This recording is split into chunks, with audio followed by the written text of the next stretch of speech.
Hello friends, welcome to our YouTube channel learn with super. हम लोगों ने पिछले वीडियो में रासायनिक अभिक्रिया के प्रकार में संयोजन अभिक्रिया को पढ़ लिया था। अब इस वीडियो में वियोजन अभिक्रिया को जानेंगे। वियोजन अभिक्रिया विश्व अभिक्रिया को कहते हैं जिसमें एकल अभिकर्मक टूटकर दो या दो से अधिक उत्पादों का निर्माण करते हैं। तो ऐसी अभिक्रिया को क्या कहा जाता है? वियोजन या अपघटन अभिक्रिया कहा जाता है। अर्थात जब एक पदार्थ टूटकर दो या दो से अधिक पदार्थों का निर्माण करते हैं जब एक पदार्थ टूटकर दो या दो से अधिक पदार्थों का निर्माण करते हैं तो ऐसी अभिक्रिया को वियोजन या अपघटन अभिक्रिया कहा जाता है।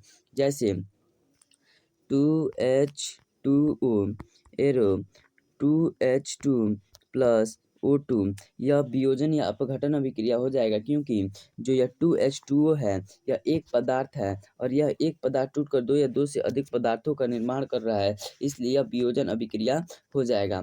अब हम लोग समझते हैं विस्थापन अभिक्रिया या एकल विस्थापन अभिक्रिया किसे कहते हैं। तो वैसी अभिक्रिया जिसमें कोई पदार्थ दूसरे पदार्थ को अपने यौगिकों से विस्थापित कर उसका स्थान स्वयं ग्रहण कर लेता है, तो ऐसी अभिक्रिया को एकल विस्थापन अभिक्रिया कहते हैं। क्या? वैसी अभिक्रिया जिसमें कोई पदार्थ, जिसमें कोई तत्व किसी दूसरे तत्व को अपने ही यौगिकों से विस्थापित कर उसका स्थान स्वयं ग्रहण कर ले, तो वैसी अभिक्रिया को एकल विस्थापन अभिक्रिया कहते हैं। जैसे Fe plus CuSO4 arrow FeSO4 plus Cu, यह जो Fe है यह Cu को विस्थापित कर इसका स्थान स्वयं यहाँ पे ग्रहण कर ले रहा है, इसलिए क्या हो जाएगा? एकल विस्थापन अभिक्रिया हो जाएगा। अब हम लोग समझते हैं द्विविस्थापन अभिक्रिया। तो द्विविस्थापन अभिक्रिया वैसी अभिक्रिया जिनमें अभिकारकों के बीच आयनों का आदान प्रदान होता है, उसे क्या कहा जाता है? द्विविस्थापन अभिक्रिया कहा जाता है। जैसे वैसी अभिक्रिया जिनमें अभिकारकों के बीच आयनों का आदान प्रदान हो उसे ही द्विविस्थापन अभिक्रिया कहते हैं। जैसे Na2SO4 plus BaCl2 arrow BaSO4 plus 2NaCl,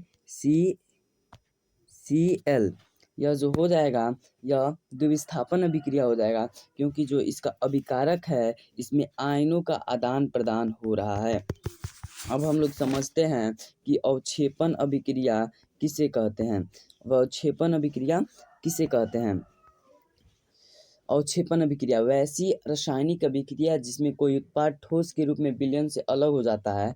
जो ठोस के रूप में जब विलयन से अलग हो जाएगा तो वैसी अभिक्रिया को अवक्षेपण अभिक्रिया कहेंगे। अब हम लोग समझते हैं उदासीनीकरण अभिक्रिया किसे कहते हैं। तो वैसी रासायनिक अभिक्रिया जिसमें अम्ल और क्षार एक साथ मिलकर लवण और जल का बनाते हैं। वैसी अभिक्रिया जिसमें अम्ल क्षार के साथ मिलकर लवण तथा जल का निर्माण करता है, तो वैसी अभिक्रिया को उदासीनीकरण अभिक्रिया कहते हैं। जैसे HCl plus NaOH arrow NaCl plus H2O। क्या बोले हैं हम? जब अम्ल और क्षार मिलकर, यह अम्ल है और यह क्षारक है, जब अम्ल और क्षार मिलकर यह लवण तथा जल का निर्माण करते हैं उसी को क्या कहा जाता है? उदासीनीकरण अभिक्रिया कहा जाता है। अब समझते हैं ऑक्सीकरण अभिक्रिया किसे कहते हैं। वैसी रासायनिक अभिक्रिया जिसमें किसी तत्व या यौगिक में ऑक्सीजन का संयोजन हो रहा हो तथा हाइड्रोजन का त्याग हो रहा हो, वैसी अभिक्रिया को ऑक्सीकरण अभिक्रिया कहते हैं। एग्जाम्पल C+O2 एरो CO2, इसमें ऑक्सीजन का योग हो रहा है लेकिन जो हाइड्रोजन है उसका वियोग हो रहा है, इसलिए ऑक्सीकरण अभिक्रिया हो जाएगा। अब हम लोग समझते हैं अवकरण अभिक्रिया किसे कहते हैं।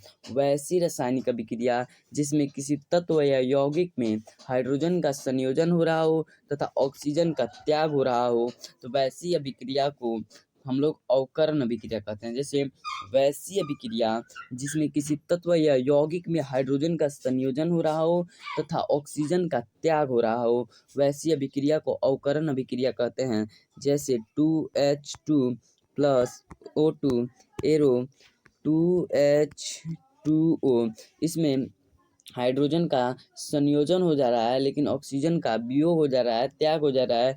इसलिए इस अभिक्रिया को हम लोग अवकरण अभिक्रिया कहते हैं।